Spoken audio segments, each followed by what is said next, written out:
Picture this: two neighbors live side by side. One is a Harvard MBA earning $200,000 a year, driving a luxury car, wearing designer clothes. The other is a janitor who never finished college, drives a 10-year-old Toyota, and shops at discount stores. Fast forward 30 years. Guess who has more money in the bank? If you guessed the janitor, you are beginning to understand what Morganhousel discovered when he wrote The Psychology of Money. What if I told you that your financial success has very little to do with how smart you are, and almost everything to do with how you behave? I'm talking about Morganhousel, former columnist at the Wall Street Journal, partner at Collaborative Fund, and someone who spent years studying why some people build wealth, while others, despite having every advantage, end up broke. His conclusion will surprise you. Doing well with money has a little to do with how smart you are, and a lot to do with how you behave. Think about it. We can teach a 10-year-old the math of compound interest in 5 minutes. But getting a grown adult to actually save money consistently for 30 years? That's the real challenge. Today, we are diving deep into the psychological side of money, how your emotions, your past experiences, even the decade you were born in, shape every financial decision you make. And more importantly, how understanding these hidden forces can transform your financial life forever. Part 1. Why personal finance is deeply personal. Here's something most financial advisors will not tell you: there's no universal right way to handle money. What works for your friend might be financial suicide for you. And that's not because one of you is smarter, it's because you are playing completely different games. Let me tell you about two people Housel studied. Elena grew up in the 1970s when inflation was running wild. Her parents watched their savings get destroyed as prices doubled seemingly overnight. Today, Elena keeps 6 months of expenses in cash under her mattress. Her financial advisor thinks she's crazy. Then there's David, who came of age during the great bull market of the 1990s. He watched friends get rich buying tech stocks. David puts 90% of his money in the stock market and thinks Elena is missing out on huge gains. Who's right? They both are. Elena experienced firsthand how quickly stable things can become unstable. Her irrational behavior of keeping cash makes perfect sense when you understand her story. David lived through the greatest wealth creation period in history. His aggressive investing approach is logical given his experience. Housel puts it perfectly: people play different games in the stock market. Elena is playing the "I never want to be poor" game. David is playing the "I want to get rich" game. Same market, completely different strategies, both perfectly rational. Here's the breakthrough insight: your relationship with money is not about math, it's about your story. The decade you were born, the family you grew up in, the first job you had, these experiences shape your financial DNA more than any textbook ever could. A person who lived through the Great Depression will never spend money the same way as someone who grew up during the dot-com boom. Neither is wrong. They are just playing different games, based on different experiences. The lesson? Before you judge someone else's financial choices, understand their story. And more importantly, understand your own story. What experiences shaped your money beliefs? Are those beliefs helping you today, or holding you back? Because here's the truth: you cannot build wealth with someone else's plan. You need to create a financial strategy that works with your psychology, not against it. Part 2. The role of luck and risk. Every success story has a hidden ingredient that nobody talks about: luck. And every failure has an invisible component that's often overlooked: risk. Let me share a story that will change how you think about wealth forever. Bill Gates is worth over $100 billion. We celebrate his genius, his vision, his hard work. But here's what most people don't know: Bill Gates attended Lakeside School, one of the only high schools in the world that had a computer in 1968. Not one of the few, one of the only. The school literally bought a computer when they were the size of rooms and cost as much as houses. Without that computer, there's no Microsoft.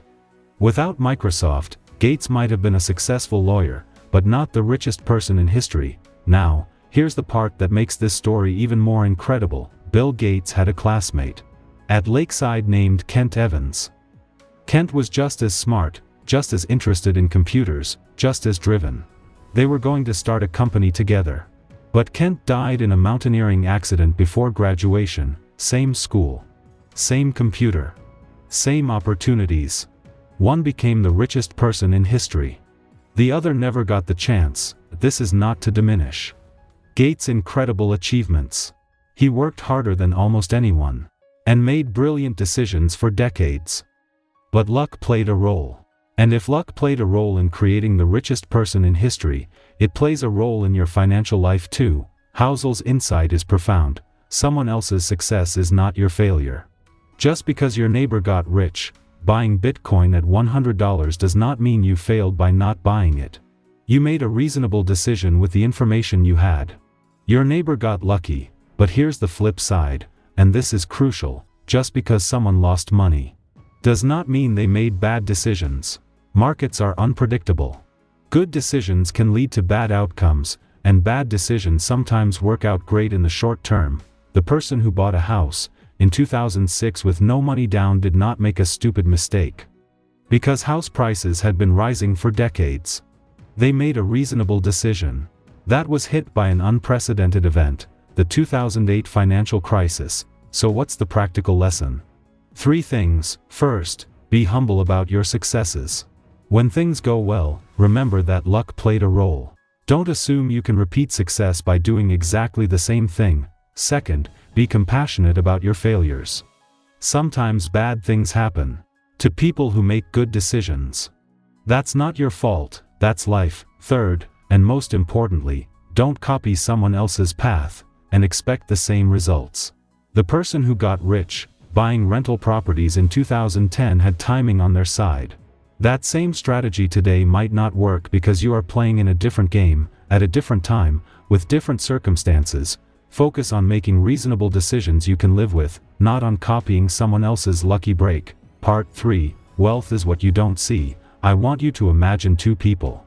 The first drives a brand new BMW, wears a Rolex, lives in a beautiful house, with perfect landscaping. The second drives a 7-year-old Honda, wears a $50 watch, and lives in a modest home, in a middle-class neighborhood. Who's wealthier? If you are like most people, you would guess the BMW driver. And you would probably be wrong. Here's one of Housel's most powerful insights: wealth is what you don't see. The flashy car, the designer clothes, the expensive vacation photos on social media, these are signs that someone is spending money, not that they have money. Think about it this way: when you see someone driving a $100,000 car, the only thing you know for certain is that they have $100,000 less than they did before they bought the car. You don't know if they bought it with cash they could afford to lose, or if they went into debt and stress to afford the payments. Real wealth is invisible. It's the money sitting in investment accounts that you never see. It's the mortgage that's paid off early. It's the ability to say no to a job you hate because you have enough saved to take time finding something better. Let me tell you about a study that perfectly illustrates this. Researchers studied millionaires across America, not the celebrity rich, but regular people who had accumulated over $1 million in assets. What they found was shocking. The typical millionaire drives a 3-year-old car that they bought used. They live in a house worth less than $400,000. They don't own a boat. They shop at discount stores. Many of their neighbors, who drive nicer cars and live in bigger houses, have negative net worth. The millionaires became wealthy, not by earning huge incomes, but by spending less than they earned for decades. They understood that every dollar spent on looking rich is a dollar that cannot be invested in becoming rich. This creates what Housel calls the wealth paradox. The people who look rich often are not. And the people who are rich often don't look it. Here's why this matters for your financial life. Every time you upgrade your lifestyle to show success, you are potentially delaying actual success. That new car payment, the bigger apartment, the expensive dinner, these are not just expenses.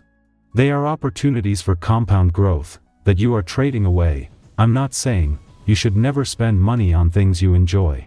But understand the trade-off.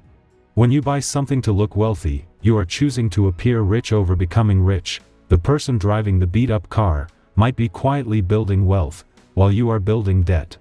The person with the modest house might be investing the difference while you are stretching to afford the mortgage payment.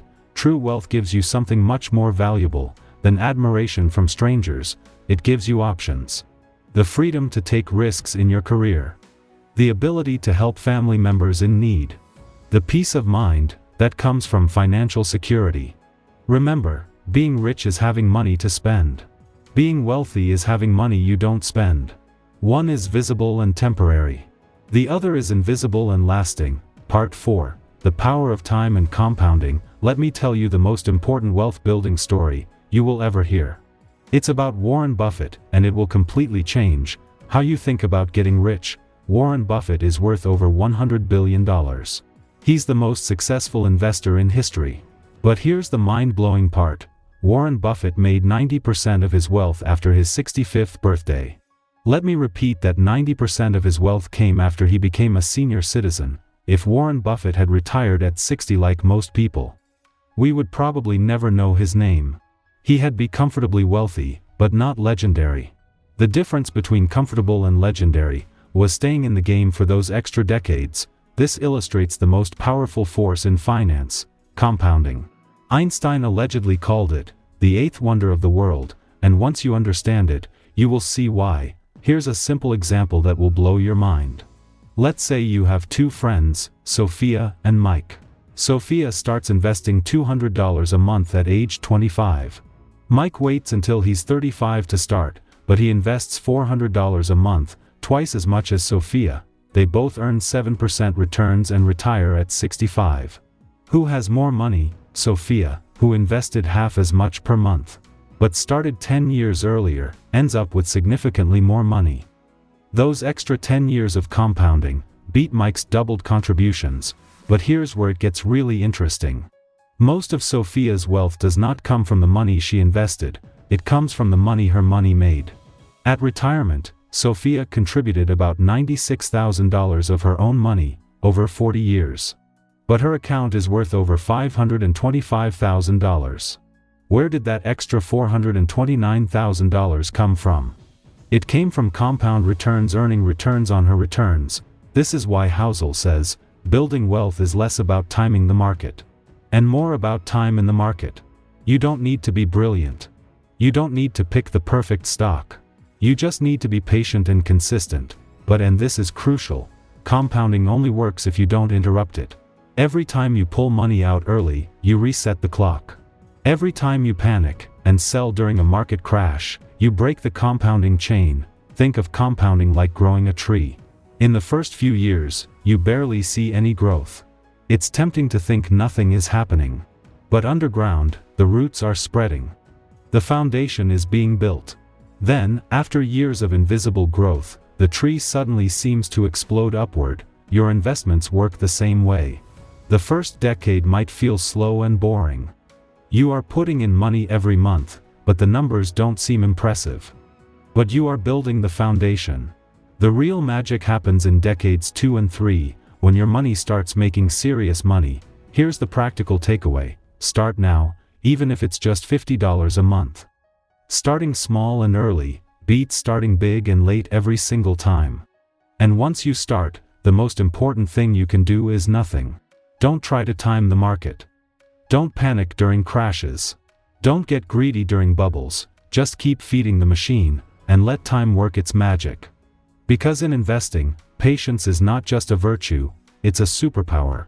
Part 5. Saving is more important than income. Here's a question that might shock you. Would you rather earn $100 and spend $90,000, or earn $60,000 and spend $40,000?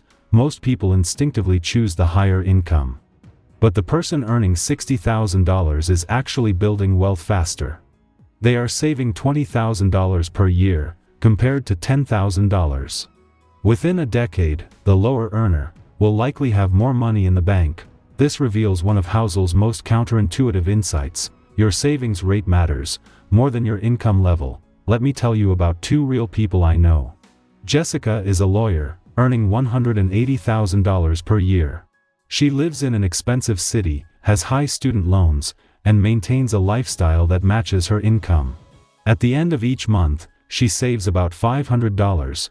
Then there's Carlos, who works as a teacher earning $45,000 per year. He lives modestly, drives an older car, cooks most of his meals at home, and has no debt. Carlos saves $1,000 every month, who's building wealth faster. Carlos, the teacher earning $45,000, is saving twice as much as Jessica, the lawyer earning $180,000. Here's why this happens. As income increases, lifestyle expenses tend to increase just as fast, or faster. Economists call this lifestyle inflation, but Housel calls it the wealth destroyer. You get a raise, so you upgrade your apartment. You get a bonus, so you buy a nicer car. You get promoted, so you start eating at more expensive restaurants.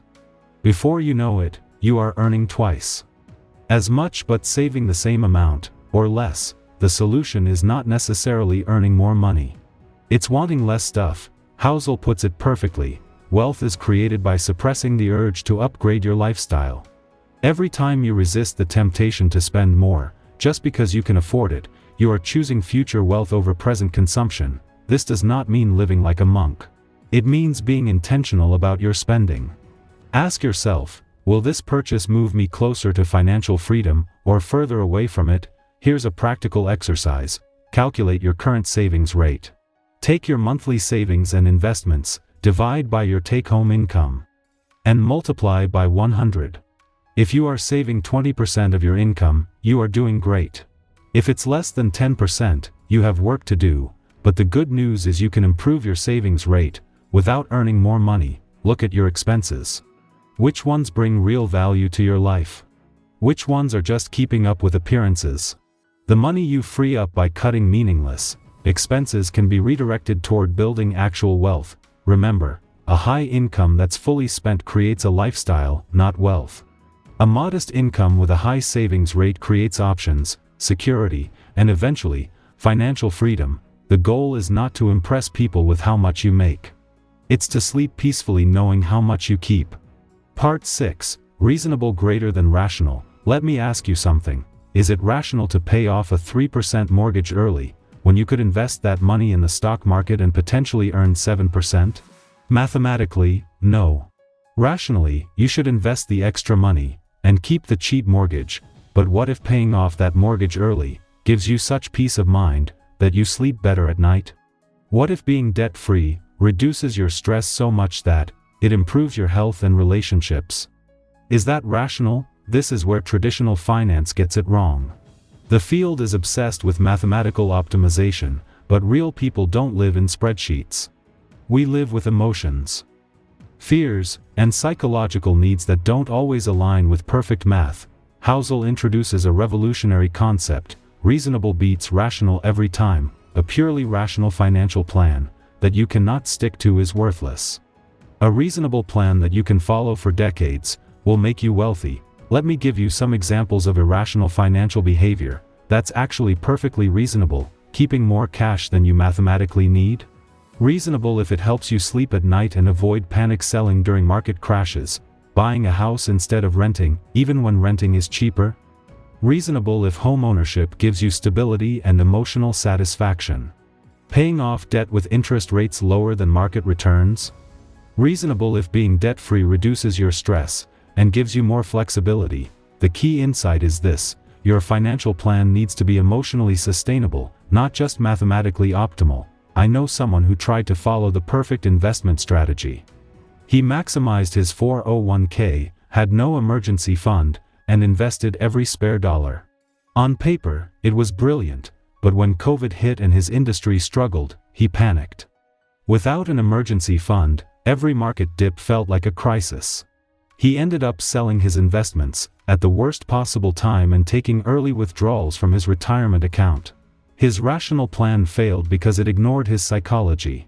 A more reasonable plan, with a larger emergency fund and more conservative investments, would have helped him stay calm and stick to the strategy. Here's the practical takeaway: the best financial plan is not the one that looks best on paper. It's the one you can live with during good times and bad times. If keeping 6 months of expenses in a savings account earning 1% interest helps you invest more aggressively with the rest of your money, then it's the right choice, even if it's not mathematically optimal. if buying a house costs more than renting, but gives you the stability to take more career risks, then it's reasonable, even if it's not rational. Your financial strategy should fit your personality, not fight it. Because a good plan you can follow beats a perfect plan you will abandon. Part 7. The Seduction of Pessimism. Turn on the financial news right now. What are they talking about? Probably a market crash, an economic crisis, or why everything is about to fall apart. Now think about this. Over the past 100 years, the US stock market has survived the Great Depression, World War II, the Cold War, multiple recessions, the 2008 financial crisis, a global pandemic, and countless other disasters. Through all of this, the market has grown by an average of about 10% per year. So why does financial media focus so much on doom and gloom? Because pessimism sells. And Housel explains why. Pessimism sounds smart. Optimism sounds naive. When someone predicts a market crash, they sound like a serious analyst who understands the hidden risks others miss. When someone predicts the market will keep growing, they sound like a salesperson trying to get you to buy something. But here's the problem. Pessimism feels urgent, but optimism builds wealth. Think about every major crisis in your lifetime. The dot-com crash of 2000. The 2008 financial crisis, the COVID pandemic of 2020. At the time, each felt like the end of the world. Financial experts predicted years of economic devastation, but what actually happened? The economy recovered. The stock market reached new highs.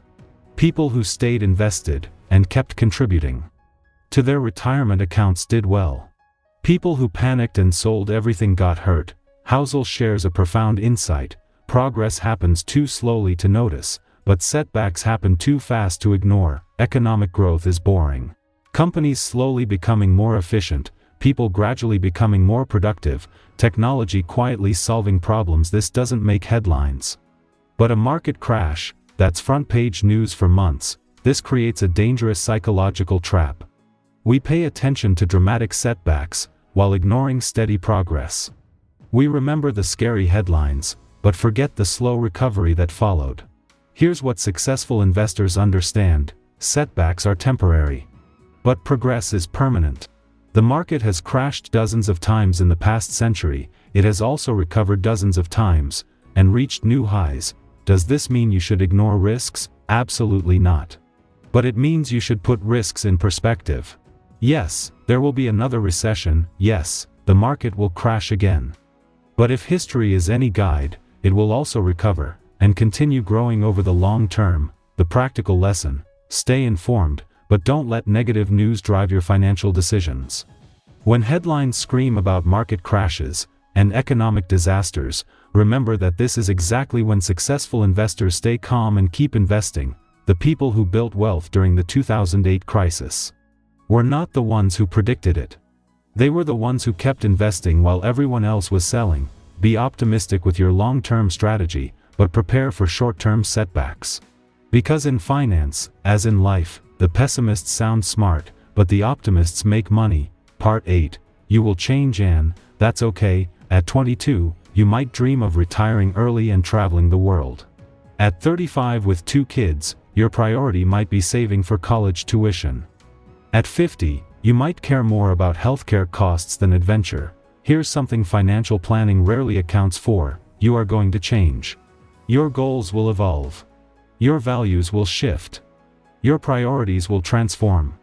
Housel calls this the end of history illusion. We acknowledge that we have changed dramatically from who we were 10 years ago, but we assume we will be basically the same person 10 years from now. This creates a dangerous trap in financial planning. We make rigid 30-year plans based on who we are today, not who we might become. Let me share a story. David graduated college with a detailed plan: work hard for 15 years, save aggressively, then retire early to pursue his passion for photography. He stuck to the plan perfectly. He lived below his means, invested every spare dollar, and built a substantial nest egg by age 35. Then life happened. He got married. He had children. His priorities shifted completely. The idea of early retirement felt selfish when he could use that money to provide opportunities for his kids. His photography hobby felt less important than being present for school plays and soccer games. Was David's original plan wrong? No. It was perfect for 22-year-old David. But 35-year-old David was a different person with different values. The solution is not to avoid planning, it's to plan for change. Build flexibility into your financial strategy. Avoid overcommitting to goals that might not fit future versions of yourself. Here are 3 ways to do this. First, prioritize liquid investments over illiquid ones when possible. Money in a diversified investment account can be redirected to whatever becomes important. Money locked up in a specific investment or business might not give you that flexibility. Second, build margin of safety into everything. Save more than you think you need. Invest more conservatively than math suggests. Keep more cash than feels optimal. This extra cushion gives you room to adapt when life changes direction. Third, review and adjust your plan regularly. What made sense 5 years ago might not make sense today. That's not failure, that's growth. The goal is not to predict exactly what you will want in the future. It's to build enough wealth and flexibility that you can pivot when your priorities change. Remember, the best financial plan is not the one that looks perfect on paper. It's the one that can evolve with you as you grow and change throughout your life. Part 9. The importance of financial independence. What's the point of having money?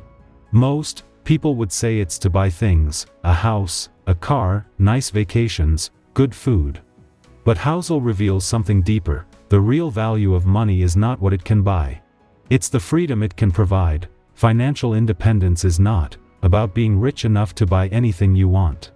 It's about having enough money that you can say no to things you don't want. Let me paint you a picture of what this looks like in real life. Sophia works at a job she tolerates, but does not love. Her boss is demanding and sometimes unreasonable. But Sophia has 6 months of expenses saved, no debt, and growing investment account. When her boss crosses a line, Sophia can look for a new job without panic. She can negotiate from a position of strength because she does not desperately need this specific paycheck. Compare that to her coworker Mike, who earns the same salary but has no savings and high credit card debt. When the boss treats Mike poorly, Mike has to take it. He cannot quit. He cannot push back. He's trapped by his financial situation. Who has more money? They earn the same. But who has more wealth? Sophia. Because her money bought her something in valuable options. This is what Housel means when he says money's greatest benefit is giving you control over your time. Financial independence means you can choose how to spend your days based on what matters to you, not just what pays the bills. Think about the decisions financial independence enables. You can leave a toxic job because you don't need the income immediately. You can take career risks starting a business, switching industries, going back to school, because you have a financial cushion. You can help family members in crisis without it destroying your own financial security. You can say no to social pressure. To spend money on things that don't align with your values. You can make decisions based on what's right for your family, not just what's financially necessary. But here's the key insight. Financial independence does not require being rich. It requires spending less than you earn for long enough to build a cushion. The magic number is not some huge amount. For many people, having 6 to 12 months of expenses saved creates enormous psychological freedom. Having 2 to 3 years of expenses invested can give you the confidence to make major career changes. I know a teacher who achieved financial independence on a $45,000 salary, not because she earned a lot, but because she saved consistently for 20 years. Now she teaches because she wants to, not because she has to.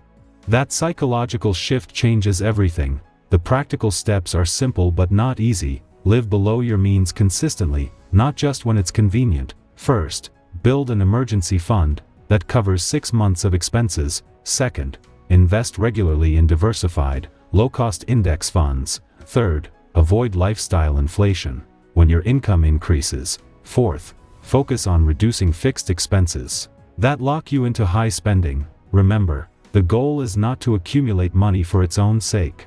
It's to accumulate enough money that you can make life decisions based on what matters to you, not just what pays the most. True wealth is not having enough money to buy anything, it's having enough money that you don't have to do anything you don't want to do. Part 10. Anchoring your strategy. After all these psychological insights and behavioral truths, you might be wondering, what should I actually do with my money? The beautiful irony of the psychology of money is that after exploring all the complexity of human behavior and financial psychology, the practical advice is surprisingly simple. Housel's approach can be summarized in 4 principles that anyone can follow. First, save consistently, not when you get a bonus. Not when you feel like it. Not when the market looks attractive consistently. Make saving automatic, pay yourself first. Treat your future self like a bill that must be paid every month. The amount matters less than the habit. Start with whatever you can, $50, $100, $200 per month. The key is building the muscle of living below your means. Once that becomes natural, you can increase the amount as your income grows. Second, invest long-term in simple, diversified funds. Forget about picking individual stocks. Ignore predictions about which sector will outperform. Don't try to time the market.